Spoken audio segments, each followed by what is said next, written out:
All right, welcome back, ladies and gentlemen. The fight before Christmas continues. We have once again remembered Christmas colors, so we're getting the hang of it. It's a shame it only came halfway through the tournament. But a little bit surprisingly, I think, for most, spawning here in the bottom left corner of the map, leading the Series 1-0, it's going to be the green-zerg player, Liquid's TLO.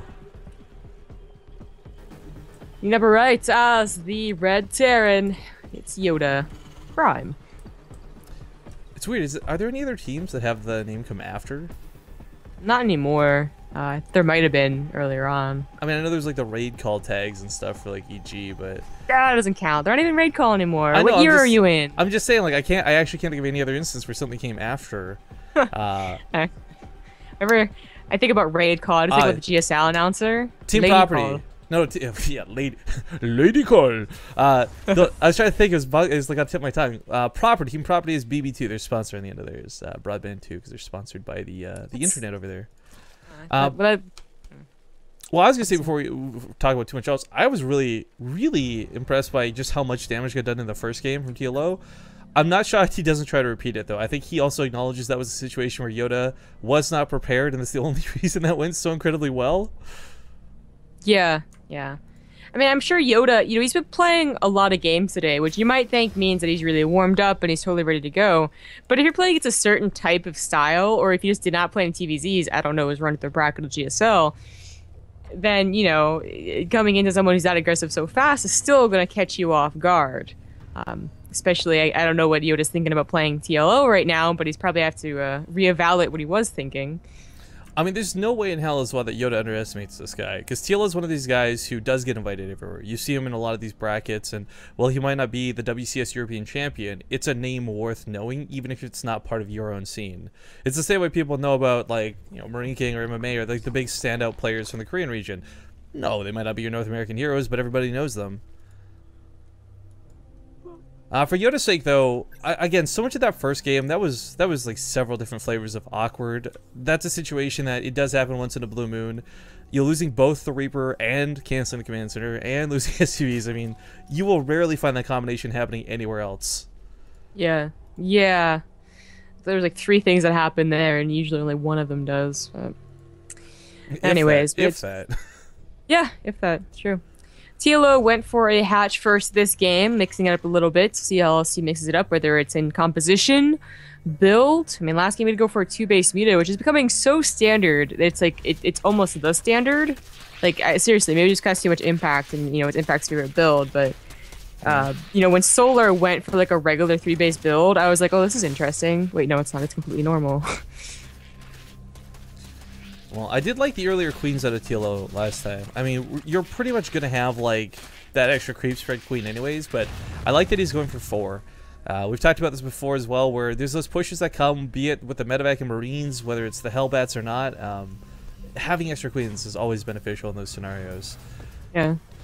Yeah, he went for a gasless expand here. I mean, he just threw down the gases right now. TLO, that is. So he will have those extra queens. In fact, he's going to go up to 6. And yeah, that's nice. He did give up Bane or Ling speed, but there wasn't any Reaper because it was a 14cc, so that kind of paired up nicely for him. Yeah, this is kind of the cost of a faster third, though, for TLO is like the one detriment to it, but at the same time, if you've got more queens, you're more equipped to defend the third that comes down later, so you don't feel that pressure. I also really like it because of the, how popular Banshees are on this map. We always talk about it, and we always say that, like, so people just, like, they should know it, but they still don't, like, bother, like, really trying to scout it, or they just don't get, like, a 1 blind spore crawler, or, something like that, and they end up losing a lot to it. Yeah. I mean, queens aren't the end-all be-all, but he's also getting a faster lair, so as long as he can get Overseer in time, like, they will be. Like, queens are actually pretty good as long as they got the detection. Oh, this could be a nice scout at TLO, confirm it is, in fact, going to be Hellion Banshee. I mean, this is a standard build that it's not like it gets shut down by scouting, but knowing exactly what you're coming up against, knowing that you're going to need that Overseer ahead of time. Yeah. I was hoping that TLO was going to go for like a Roach build on this map. I like changing it up completely from what he was doing last game, and that like I kind of like Roach Hydra on this map as well. I don't know if he's going to go Hydra. It might just be Roach into Muta. That was a transition we were seeing a lot like a couple of months ago. Yeah. Really died down though. Like now it is pretty much back to like if you're going to get Roaches, you're usually going to go to Hydras. Well, I think Roaches, I'm so excited again with the prospects of Legacy of the Void. Even if they nerf things to the point where you don't use Ravagers as like a main part of your army, the idea of having Roaches transition to something to the late game is quite cool. Because Roach Hydra is a layer tech build. It's something that doesn't really transition out. ZVZ was like looking really boring to me on my macro front, right, in Legacy of the Void, but oh, please tell me that's for serious. Shops? Roach Drops? Which? What? Roach Drops. Oh, sorry, TLO. I thought you were saying tanks for some reason. I'm like, yeah, I guess we got mech coming out again. I don't know why that's so. Are you for serious? But yeah, okay. So if it's Roach Drops, that's really cool. This was an older school way to deal with mech builds. Once upon a time, this was something that we've seen players even such as Hendrilisk beat players like Joxy with. So make no mistake, ventral sacks can certainly be effective, and we'll see if TLO gets good use of them or not. This is kind of the alternative going for like a Nidus Worm or something.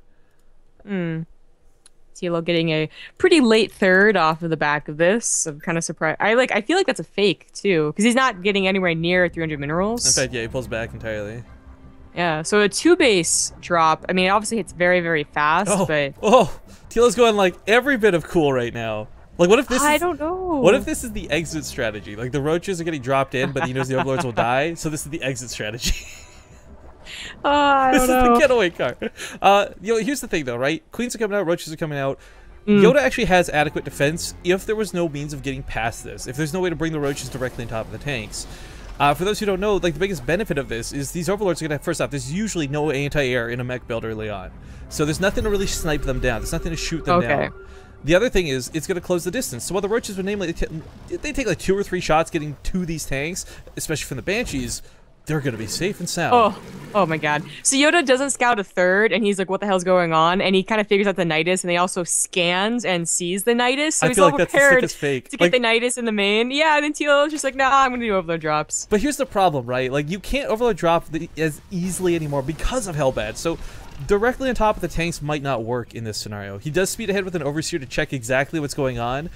He has done a great job of kind of faking that Nidus Worm, but it's going to come down anyway, so not a fake at all. This is the exit strategy and the reinforcement point. As he secures the top of the hill, there's Hellbats running up here. These tanks, well, they're not in position of really anything. The only thing he has to worry about are these Banshees.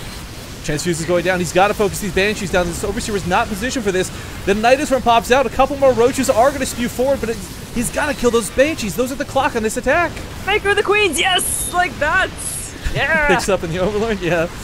We got medevac control. Sadly, he doesn't quite pick off those Banshees, and looks like the Hellbats have done a great job of cleaning up the Roaches. A really cool attack that has not gone so hot for TLO, and this was a big investment out of him. Yeah, I was honestly surprised. The Hellbats I thought were going to die a lot quicker, and they ended up not dying much at all. Psych! I don't know, TLO. I think this is... I feel like that's the bait. He's going to drop on top of the tanks this time, because he knows the army's going to be driven away to the Nidus Worm. He just doesn't have, like, there's no Banelings in here, so it's not like he gets, like, this massive amount of damage done with only 5 seconds. He can't even kill the tank. The repair for the SCVs is too damn good. YoDa's going to hold. Yeah, I don't even know, like, TLO... I mean, can you macro out of this? Your opponent's on 3 bases. Well, he's not technically on 3, but neither's TLO, and I think that's where the problem comes in. Because while the Queens are taken away, there's no injects that were really going off for a small time. A new Nidus Worm comes down. I mean, I guess, you know, as funny as it is, I kind of wish there had been a Mutalisk transition behind this. There's no anti-air. Like, these 2 Marines in the bunker are the only things that can shoot up. I think that would have been a good idea. Too expensive though, I think, with the Nidus Worm paired up. I mean, every Nidus Worm is, for those who don't know, 100 minerals, 100 gas. You cannot get back. Yeah, it would be at the expense of like further pressure, but I think it would have been worth the expense. Like YoDa's not pushing out anytime soon. I love these baits out of TLO. Like, I've never seen a Nidus Worm use this bait before, but you know, the SUVs are pulled, and this is why they're changing it Legacy of the Void, guys. Moments like that. Well, I don't know if I necessarily agree with that change, but you know, TLO's not. I really thought he might macro out of this, like you know, try to, rather. If you guys remember, TLO said every time he does something cool today, he's looking for a vote on that Team Razor site for Team Liquid. So, win or lose, this is definitely something cool.